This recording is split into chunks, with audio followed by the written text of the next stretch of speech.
എങ്ങോട്ടാ? കൊടൈക്കനാലിന് പോവാണ്. കൊടൈക്കനാലിൽ ഞങ്ങൾ ഒന്ന് രണ്ട് വട്ടമൊക്കെ പോയിട്ടുള്ളതാണ്. പക്ഷെ പിന്നെയും പിന്നെയും പോകാൻ തോന്നുന്ന ഒരു സ്ഥലമാണ്. പ്രത്യേകിച്ച് നമ്മുടെ നാട്ടിൽ ഈ ചൂടൊക്കെ തുടങ്ങിയ സമയത്ത് കുറച്ചൊക്കെ നല്ല ക്ലൈമറ്റും തണുപ്പൊക്കെ ഉള്ള ഒരു സ്ഥലങ്ങൾ ഹിൽ സ്റ്റേഷൻസ് ആണല്ലോ. അങ്ങനെ ഇത്തവണ 2 അവധി കിട്ടിയപ്പോൾ ഞങ്ങൾ കൊടൈക്കനാലാണ് തിരഞ്ഞെടുത്തത്.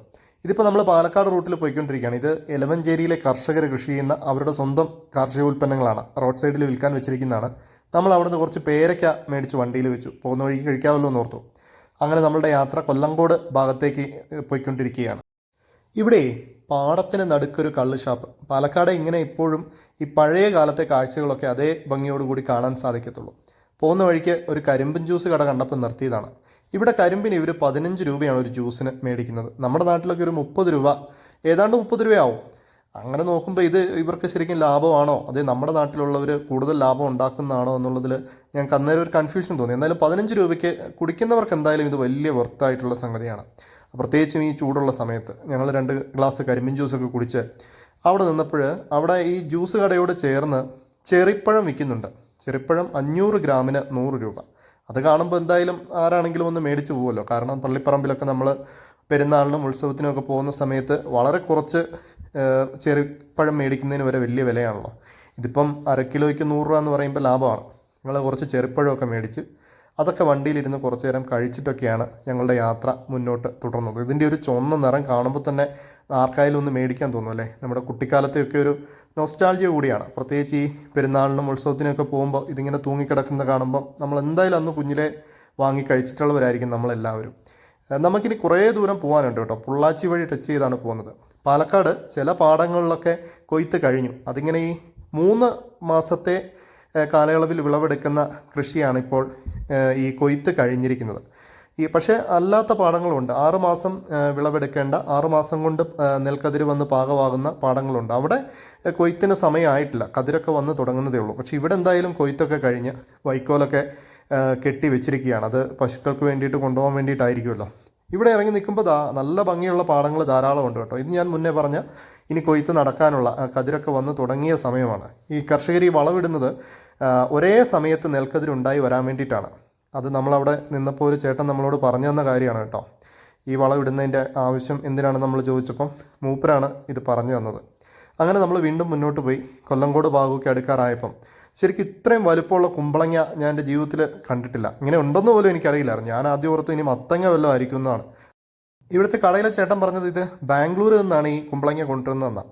അതിൽ വേറൊരു പ്രധാനപ്പെട്ട കാര്യം എന്താണെന്ന് വെച്ചാൽ പാലക്കാട്ടുകാർക്ക് മാത്രമേ ഇത്രയും വലിയ കുമ്പളങ്ങയുടെ ആവശ്യമുള്ളൂ എന്നാണ്. വേറൊരു ജില്ലയിലും ഈ കുമ്പളങ്ങ എടുക്കില്ലെന്നാണ്, ഇത്രയും വലുപ്പമുള്ള കുമ്പളങ്ങ എടുക്കില്ലെന്നാണ് ഈ കടയിലെ ചേട്ടൻ പറഞ്ഞത്. ആലോചിച്ചപ്പോൾ ശരിയാണ്, നമ്മുടെ നാട്ടിലൊന്നും ഇങ്ങനെ കണ്ടിട്ടേയില്ല. അപ്പോൾ അതിൻ്റെ കാരണം അവർ പറയുന്നത് ഈ പാലക്കാട് കുമ്പളങ്ങ കൂടുതലായിട്ട് ആളുകൾ ഉപയോഗിക്കും. പ്രത്യേകിച്ച് ചൂട് കൂടുതലുള്ള സ്ഥലമാണല്ലോ. അപ്പോൾ ഈ കുമ്പളങ്ങ ചൂടിനെ ശമിപ്പിക്കുന്ന ഒരു ഭക്ഷണമാണ്. അതുകൊണ്ട് തന്നെ അത് ഈ ഇറച്ചിക്കറികളിലൊക്കെ പാലക്കാട് കോഴിയും കുമ്പളങ്ങ കറി എന്നൊക്കെ നമ്മൾ കേട്ടിട്ടുണ്ടാവുമല്ലോ. അപ്പോൾ ഈ കുമ്പളങ്ങ കറിയിട്ടാണ് അവിടെ കോഴിക്കറി ഉണ്ടാക്കുന്നത്.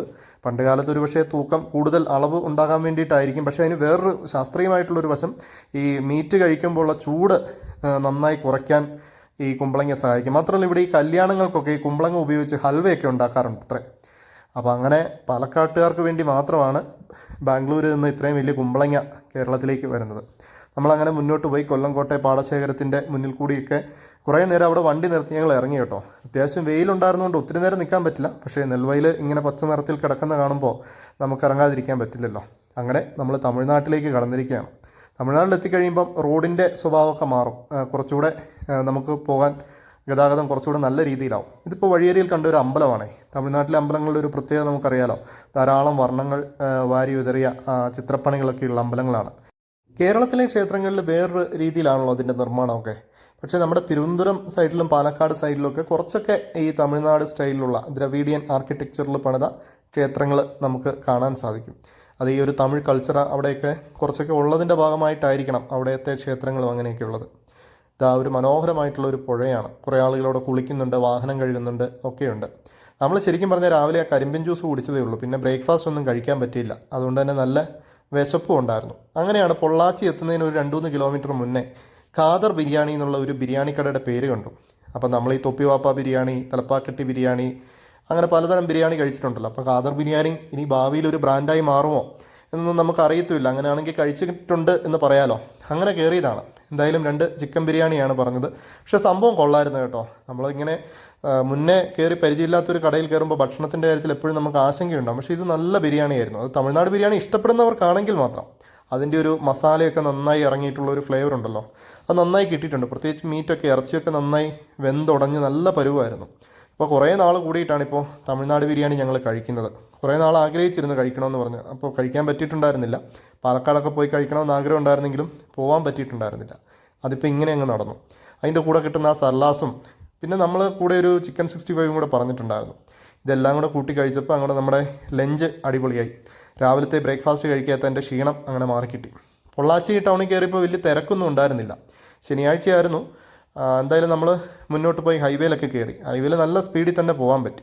ഇത് വഴിയിൽ കണ്ട ഒരു സാധനമാണ് കേട്ടോ. ഇത് ഈ പ്രമേഹ രോഗികൾക്ക് നല്ലതാണെന്നാണ് പറയുന്നത്. ചീനി എന്നോ കൂട്ടി എന്തോ ആണ് ഇതിൻ്റെ ഒരു പേര്. ഇതൊരു മരത്തിൽ വളരുന്ന കായയാണെന്നാണ് പറയുന്നത്. ഇത് പൊളിച്ച് ഇതിൻ്റെ അകത്തുള്ള വെള്ള നിറത്തിലുള്ള ഇതാണ് കഴിക്കേണ്ടത്. അപ്പോൾ ഇവിടെ ധാരാളം ആളുകൾ ഇത് വന്ന് മേടിക്കുന്നുണ്ട്. ഒത്തിരി ഡിമാൻഡുള്ളൊരു സ്ഥലമാണ്. നമ്മളൊരു 100 രൂപയ്ക്ക് 1/4 കിലോ മേടിച്ചു, കഴിച്ചു നോക്കാമല്ലോ. കരിപ്പെട്ടിയും ധാരാളം വഴിയിൽ വിൽക്കാൻ വെച്ചിട്ടുണ്ട്. പണ്ടൊക്കെ വീട്ടിൽ ഈ കരിപ്പെട്ടിയുടെ കാര്യം ഭയങ്കര ഒരു നൊസ്റ്റാൾജിയായിരുന്നു. കാപ്പിയുടെ കൂടെയൊക്കെ വെല്ലുമ്മയൊക്കെ ഉള്ളപ്പോൾ പൊട്ടിച്ചൊക്കെ തരും.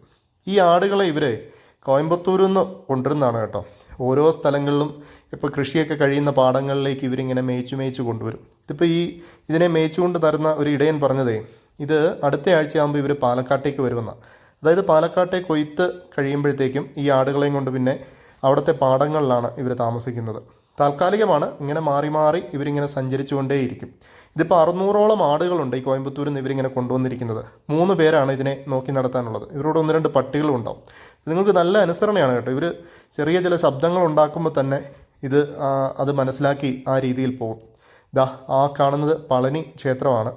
നമ്മളിതൊരു തൈപ്പൂയ സീസണാണ്, പളനിയിലെ ഉത്സവ സീസണാണ്. അതുകൊണ്ട് പളനിയിൽ കയറാൻ നിൽക്കുന്നില്ല. കാരണം നല്ല തിരക്കുള്ളൊരു സമയമായിരിക്കും. നമ്മൾ ഇതിനു മുന്നേ 1-2 തവണ 3-4 തവണ പളനിയിൽ വന്നിട്ടുള്ളതാണ്. അതുകൊണ്ടുകൂടിയാണ് പളനിമല ഇത്തവണ സ്കിപ്പ് ചെയ്യുന്നത്. പളനി വഴിയാണ് ശരിക്കും നമ്മൾ കൊടൈക്കനാലിന് പോകുന്നത്. അങ്ങനെ കൊടൈക്കനാലിലേക്കുള്ള നമ്മുടെ ചുരം കയറാറായിട്ടുണ്ട്. ഇതിപ്പോൾ നല്ല രസമുള്ള വഴിയാണ് കേട്ടോ. അപ്പുറത്തും ഇപ്പുറത്തും നെൽവയലും അതിന് നടുക്കുള്ള റോഡിൻ്റെ ഇരുവശത്തുമായിട്ട് ഇങ്ങനെ പുളിമരങ്ങളൊക്കെ ആയിട്ട്. തമിഴ്നാട്ടിൽ മിക്ക സ്ഥലങ്ങളിലും ഈ പുളിമരങ്ങൾ ഉണ്ടാവുമല്ലോ. അതിന് നടുക്കിലൂടെയുള്ളൊരു യാത്ര ഭയങ്കര രസമുള്ള അനുഭവമാണ്.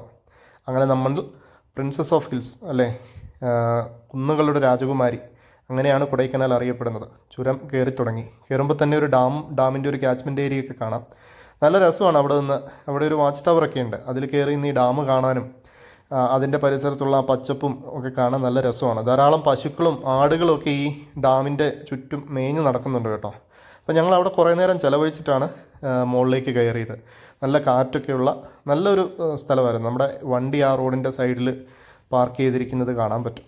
അങ്ങനെ ചുരം കയറാൻ തുടങ്ങി. ഈ റോഡിന് വീതി കുറവാണ്. സൂക്ഷിച്ചാണ് നമ്മൾ മുന്നോട്ട് പോയത്.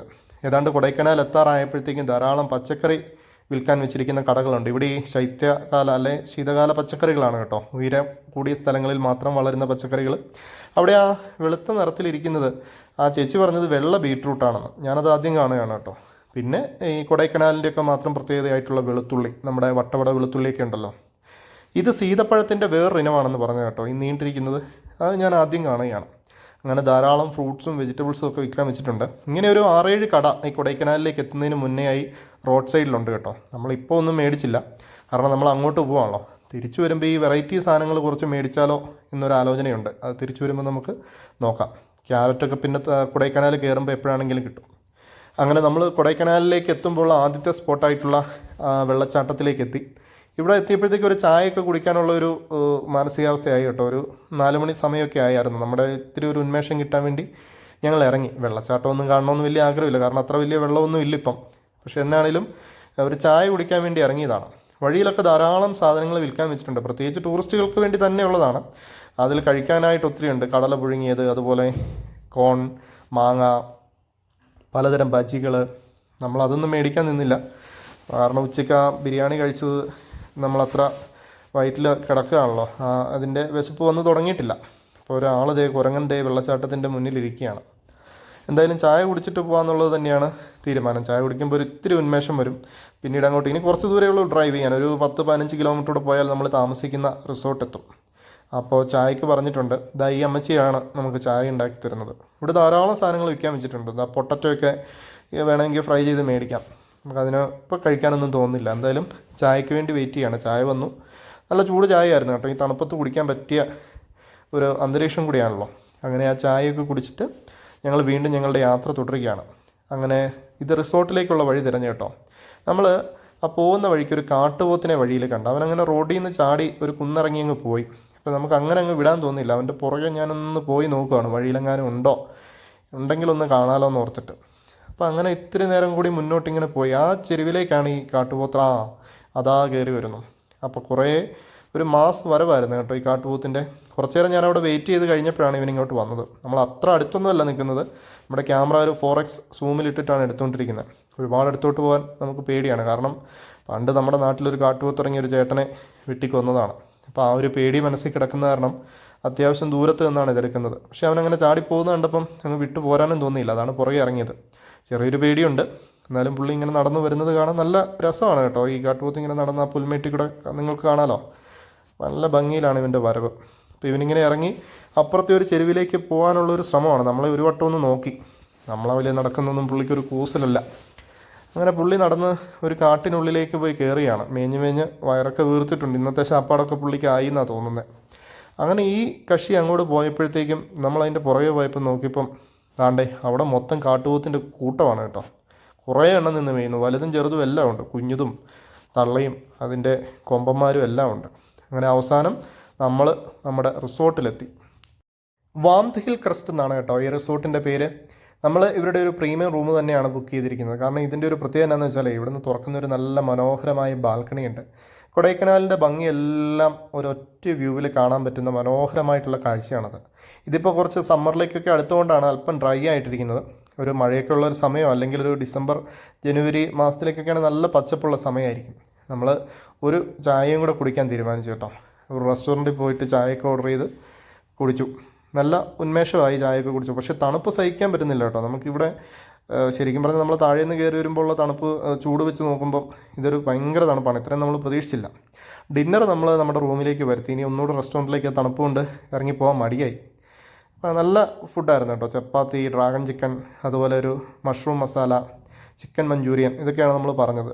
നന്നായി കഴിച്ച് നല്ല വിശപ്പുണ്ടായിരുന്നു. കാരണം ഉച്ചയ്ക്കാണല്ലോ കാര്യമായിട്ടൊന്ന് കഴിച്ചിട്ടുണ്ടായിരുന്നത്. നാളെയാണ് നമ്മൾ കൊടൈക്കനാലൊന്ന് ചുറ്റിക്കാണാൻ ഇറങ്ങുന്നത്. അതുപോലെ തന്നെ നമ്മുടെ ഈ റിസോർട്ടും ശരിക്കൊന്ന് കാണണം. അപ്പോൾ നമ്മുടെ കൂടുതൽ വീഡിയോസ് കാണാൻ വേണ്ടിയിട്ടേ നമ്മുടെ ഈ യൂട്യൂബ് ചാനലൊന്ന് സബ്സ്ക്രൈബ് ചെയ്ത് സഹായിക്കണേ. താങ്ക്